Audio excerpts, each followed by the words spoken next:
காபாவை தவாப் செய்கிற பொழுது திடீரென்று அந்த பெண்ணுக்கு மாதவிடாய் வந்து விட்டால் தவாப் செய்து கொண்டிருக்கக்கூடிய அந்த சூழ்நிலையை எப்படி கையாளுவது? 7 ரவுண்ட் சுத்தி வந்தா ஒரு தவாப் அல்லவா?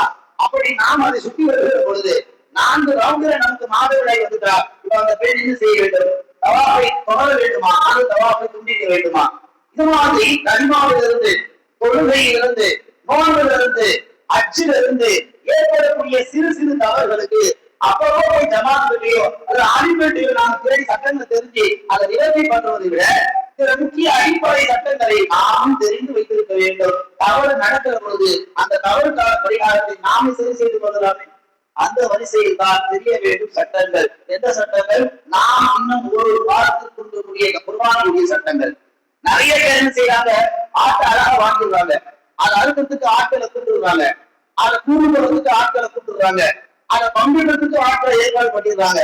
ஆனா குர்பானி வாங்க போற நாள்ல இருந்து குர்பானி கொடுக்கிற நாள் வரைக்கும் ஒரு முஸ்லிம் பேண வேண்டிய சட்டங்களை தெரியாமல் அவர் குர்பானி கொடுப்பது என்பது மரபுகளின் உச்சம் என்றார்கள் நபிகள் நாயகம். ஆட்டுக்கு பணம் கொடுத்து ஆட்டை அறுப்பது அல்ல சிறப்பு, அந்த ஆட்டை அறுக்கக்கூடிய சிறப்புக்குரிய நாள் துல்ஹஜ் 10 என்றால் குர்பானி கொடுக்கக்கூடியவர் சட்டங்களை அறிந்து கொடுத்தால் அதை விட அது சிறப்பு என்றார்கள் கருணை நாயகம் ஸல்லல்லாஹு அலைஹி வஸல்லம். அன்பார்ந்தவர்களே, நாம் யோசிக்க வேண்டும். குர்பானி கொடுக்கக்கூடியவர்கள் தெரிந்திருக்க வேண்டிய சட்டங்கள். இன்றைய பயான் என்பது ஒரு வரலாறாகவோ அல்லது சம்பவமாகவோ போகாது. முழுக்க சும்மா இந்த பயான் சட்டங்களாகவே தான் பேசப்படும், சட்டங்களாகத்தான் நாம் கடக்கப்பட வேண்டும். ஆகையால் இதை நாம் கவனமாக கவனித்தால்தான் தனியாக குர்பானி கொடுக்கக்கூடியவர்கள் இப்படித்தான் கொடுக்க வேண்டும் என்ற அடிப்படை யதார்த்தத்தை புரிந்து கொள்வார்கள். கூட்டு குர்பானி கொடுக்கக்கூடியவர்கள் யதார்த்தத்தை புரிந்து கொள்வார்கள்.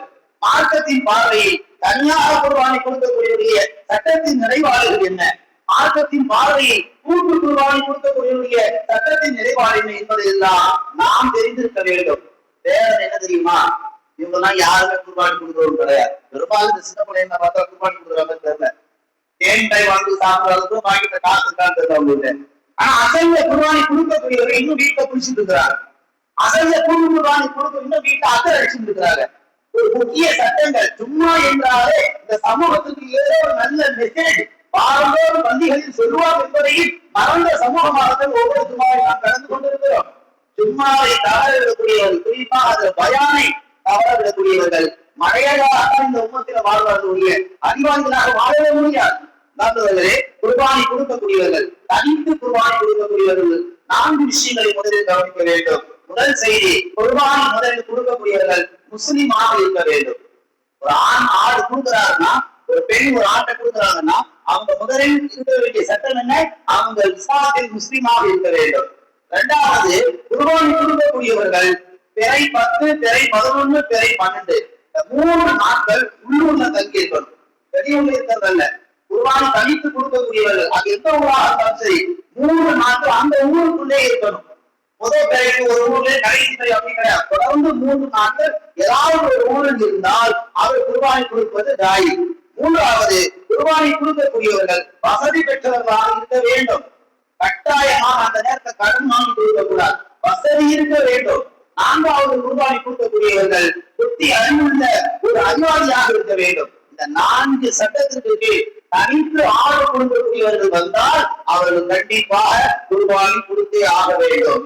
அந்த குர்பானி கொடுக்கக்கூடியவர்களுக்கு அடுத்தடுத்த சட்டங்களை நாம் பார்க்கிற பொழுது ஆட்சி பிறை 10 அன்று ஒரு குர்பானி கொடுக்கக்கூடிய வசதி வாய்ப்பு பெற்றிருக்கிறார்.